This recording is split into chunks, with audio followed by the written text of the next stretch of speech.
Hello and welcome to the Ruby and Roses channel. In today's video, I'm going to be doing a tutorial on how to seam my traveler's blanket border along with the main body of the blanket. So this is designed to sort of go along with the pattern. So if you are interested, then click the link down below to purchase your copy of this pattern.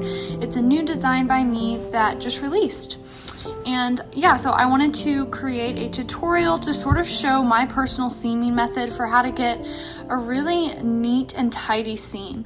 Even if this blanket is not something you would personally like to make, this would work well with anything that is garter stitch, particularly a piece of garter stitch panel that's mostly garter, and then lace textured stitch with a garter edge. So the tricky part is going to be because this gauge is going to be slightly more dense than just flat out garter stitch, if that makes sense. So that is why I wanted to do a tutorial, because I have come up with a particular ratio of how many stitches to seam along the border, as well as how many to pair with the actual body of the blanket in this case. So without further ado, let's jump in and get started. So I'm going to start with seaming this one section right here. So as you can see, I stopped seaming right here, and this is the remainder of what I'm going to be seaming. This is the edge of my blanket, and when I knit the border, it's going to probably stop about this section right here.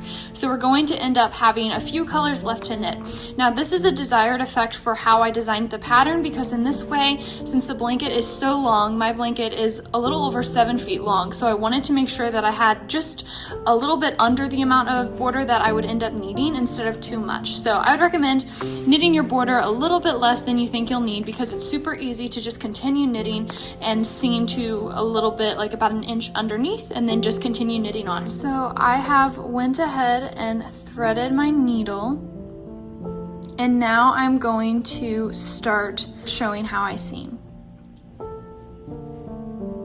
It's a pretty straightforward method. I am going to be picking up not the first garter ridge bump, but the one that's directly next to it. So it's the one that is the U shape, not the upside down U. I'm going to start by going underneath that upside down U and picking up the underneath ladder as well, and then I pull that through. And then I go to the border side, which is a lot easier to see. Again, is that upside down U, the one that's directly next to that garter ridge. And then I pull that one through. So that is the motion. So all of these garter ridges are going to be done the exact same way. So I go underneath that U, and then go on to this side, and then I pick that up right there. Now I pick up one garter stitch U on this side and one on this side, so it's a perfect 1-to-1 ratio until you get to the slip stitches. That's when I change things up a bit. So I will go ahead and show you how I get all the way up there. So again, just going under that U and grabbing the underneath ladder, and then same with this one. And it's a bit easier to show you on here. And then as you can see, that's what it looks like, and then I pull it through.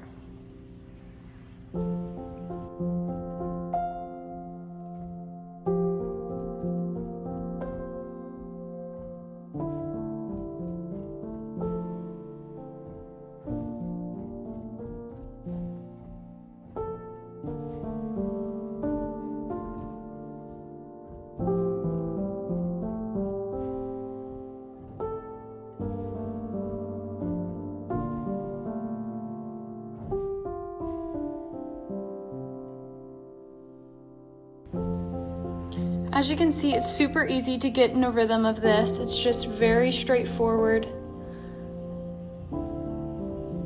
because you just transfer from one side to the next. And now we are at the contrasting color. So this is where I will be combining, I will only be grabbing 2 garter ridges out of these 3. So all of these, the ratio is just 1 to 1, 1 stitch on this side, 1 on the other, but on this one, I am going to pick up both of those bumps together. And then I do 1 on this side.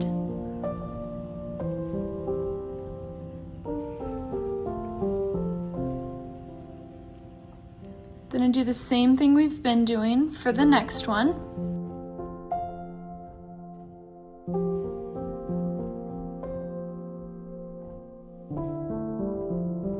And then that is it. And then I have my last one to pick up here.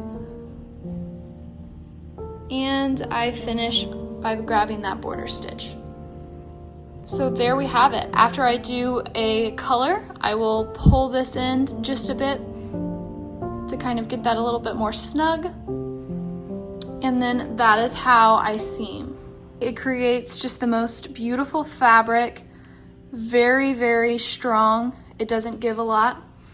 And then on the back side, this is what it should look like. And I also think the wrong side is super beautiful when it comes to this seaming method.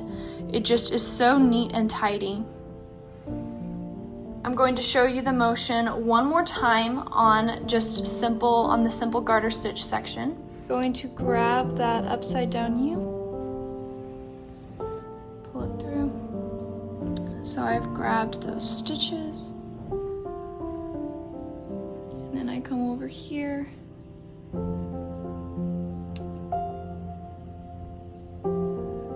and grab that one.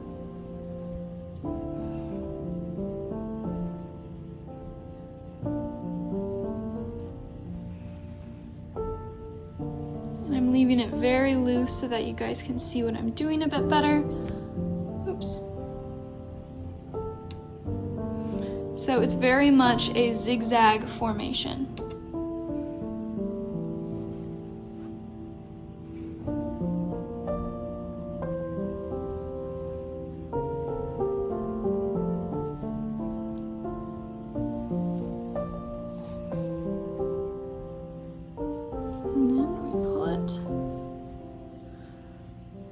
And that's how it looks. When I started editing this video, I decided to show you one more time because it was a bit tricky to see since the sun's been doing weird things today. You have to love the winter lighting. But I'm just going to be showing you a little bit more up close what this seam looks like. I've been doing this stitch all the way through, and I'm just going to be showing you a little bit better how I do it close up. So I will go underneath .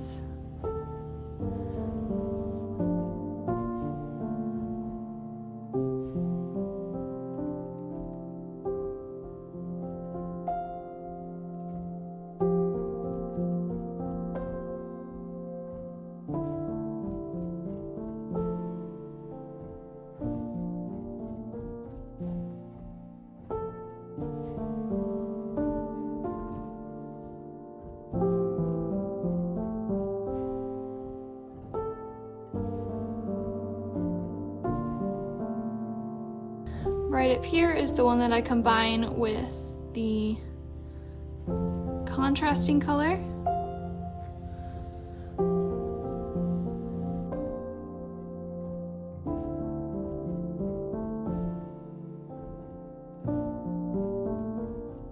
And then I'll go ahead and pull that, and voila, it is finished.